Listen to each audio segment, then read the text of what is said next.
नमस्कार मंडळी, आज आपण मक्याच्या कणसाच्या दाण्यांपासून ढोकळा कसा बनवायचा ते पाहणार आहोत। भारी रेसिपी आहे, नक्की पहा। आता इथे 2 कणसाचे दाणे सोलून घेतलेले आहेत।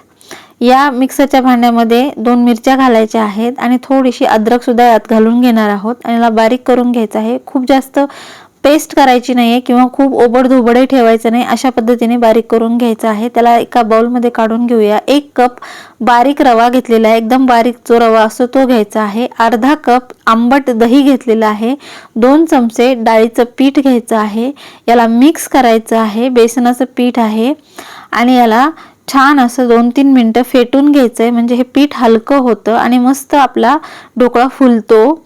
याला झाकण ठेवायचं आणि 20 मिनिटं रेस्ट करायला ठेवून द्यायचं आहे। तोपर्यंत स्टीमरच्या प्लेटला तेल लावून घ्यायचं आहे। आता 20 मिनिटं झालेली आहेत आणि यामध्ये आता आपण थोडंसं मीठ घालणार आहोत आणि चिमूटभर हळद घातलेली आहे। इकडे पाणी ठेवलंय स्टीमर मध्ये उकळायला।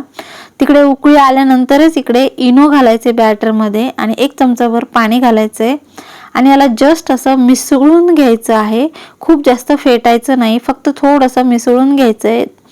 आणि आता काय करायचंय, स्टीमरच्या प्लेट मध्ये हे घालून घ्यायचंय। ही कृती एकदम फास्ट करायची, जितके फास्ट आपण हे करू तितका ढोकळा आपला छान असा फुलणार आहे।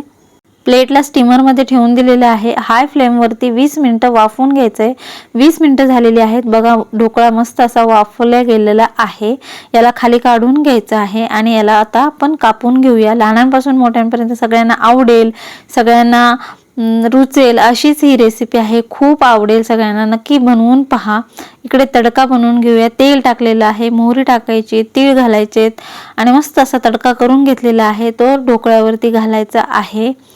जबरदस्त रेसिपी आहे, भन्नाट चवीची रेसिपी आहे, नक्की बनवून पहा आणि मस्त असा ढोकळा ट्राय करा। मला कमेंट करून सांगा कसा झालाय ते आणि सबस्क्राइब करायला विसरू नका। एक लाईक सुद्धा करून टाका। तर नक्की बनवा या पावसाळ्यात असा ढोकळा। पुन्हा भेटूया अशाच एखाद्या छानशा रेसिपीमध्ये।